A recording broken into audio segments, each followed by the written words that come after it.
Guys, so I know a lot of you are having a hard time recognizing me up here because for the past 720 days of 4 years of high school, I've been wearing a different white cap on my head, so I think it would only be historically accurate to take this bad boy off and put it back on.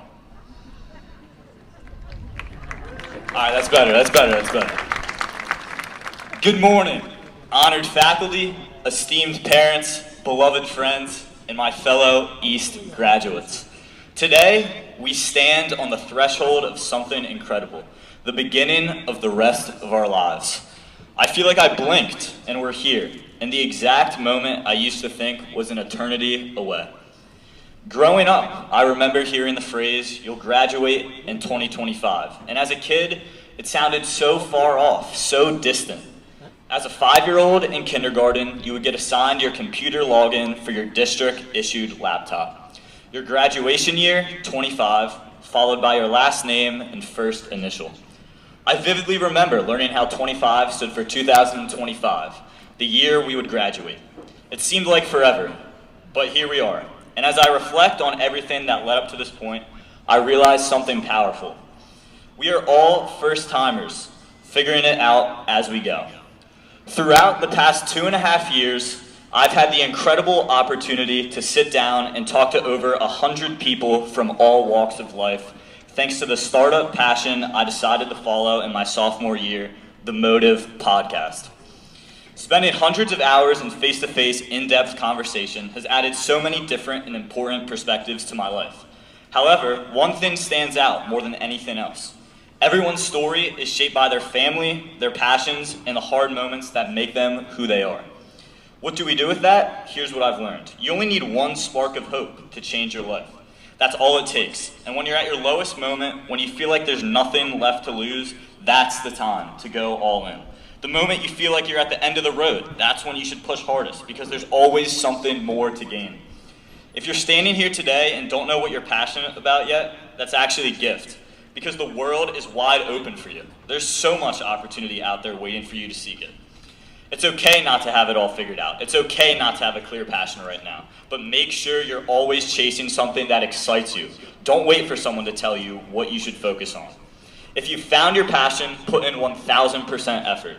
If you haven't, go out and take chances. Talk to people, make connections, start somewhere. Because in the end, it all comes down to doing hard things. Life doesn't come with a manual, and it doesn't always go as planned. But trust me, the things that push you, challenge you, and make you uncomfortable are the things that shape you and the person you'll become.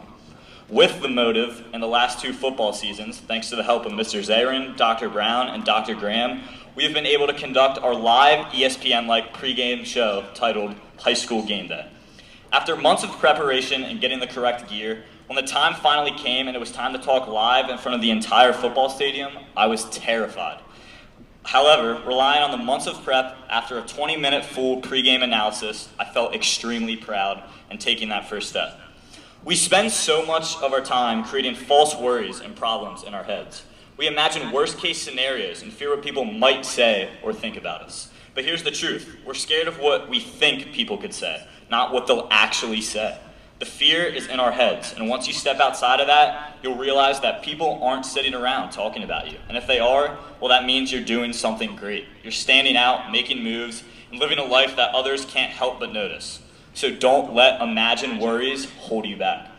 As we leave high school and move forward into the world, I want to take a moment to dedicate this speech to something deeply meaningful. All the lifelong friendships I've made, the memories we've created together, the teachers who've guided us, and the experiences we've shared that will stick with us forever and have shaped us into who we are today.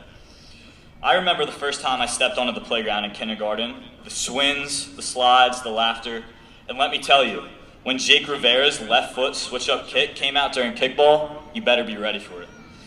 And when Fenton Culp questioned whether our second grade teacher, Mrs. Davis, knew what a layup was in basketball, to which he responded by beating him and Anthony Iacono in a 2v1 basketball game. And when Aiden Javinsky and I would get up in front of our kindergarten class and sing, "We Built This City." And when Mrs. Shaler gathered us all around the rocking chair in 3rd grade as she read scary stories in the dark, ending by yelling, "Ah!" and scaring all of us. And when Ashton McLaughlin showed off his magic trick in Mr. Klindler's chorus class, if you know, you know. Those were the simple moments that set the foundation for everything to come.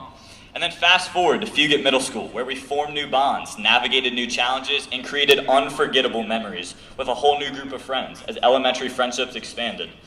Kyle Cohen and I struggled as we met in class and had to dreadfully complete a computer science course on Turtle Academy. Or in 7th grade science class when Mr. Giordano decided my last name would be pronounced as Kozsuch. Yes, he still calls me that to this day. As we overcame immense challenges during middle school and came together as a community during the pandemic, we came into East as freshmen, still under uncertain circumstances. However, we got through it together, and here we are, graduating from Westchester East. We've been through so much together, and it's those connections, shared memories, and that sense of community that will carry us through whatever comes next. From the countless hours spent in Mr. Rupert's free periods, where he gave us a place to be ourselves and laugh together, especially when we silly stringed him, to sophomore year Viking block baseball, to brainstorming in the practice rooms and analyzing how to start a podcast, to making Mr. Salcido show off his talents at the end of the year by playing guitar, to the endless nights watching Jimmy Hayes and East Ice Hockey win state championships. This place is special. I've learned that no one truly knows exactly where to start. No one's path is fully formed when they begin. But if you trust yourself, if you commit to the plan and follow through, you will never fail. Yes, it may take time. Yes, success doesn't come overnight, but that's okay. Trust the process. It's easy to get lost in the chase for bigger and better. During my time here at East, I faced some of the lowest points of my life. I was unhappy at times. The grass seemed greener somewhere else.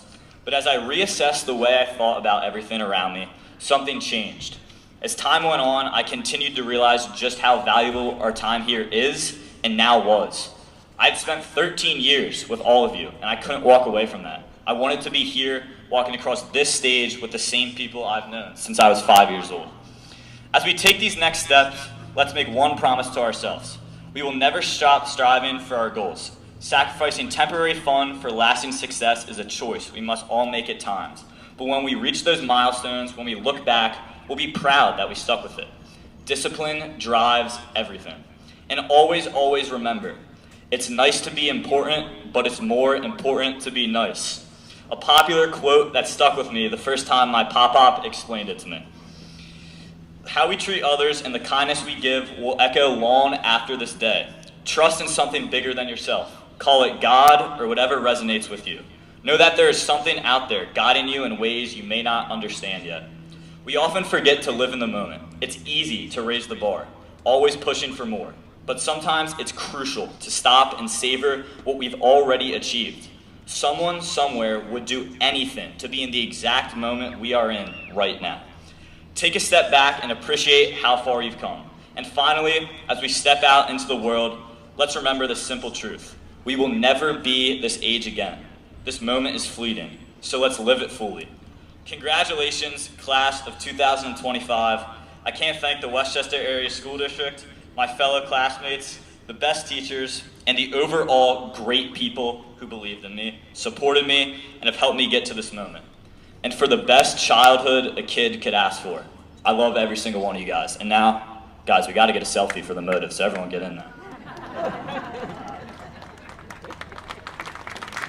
Thank you, guys.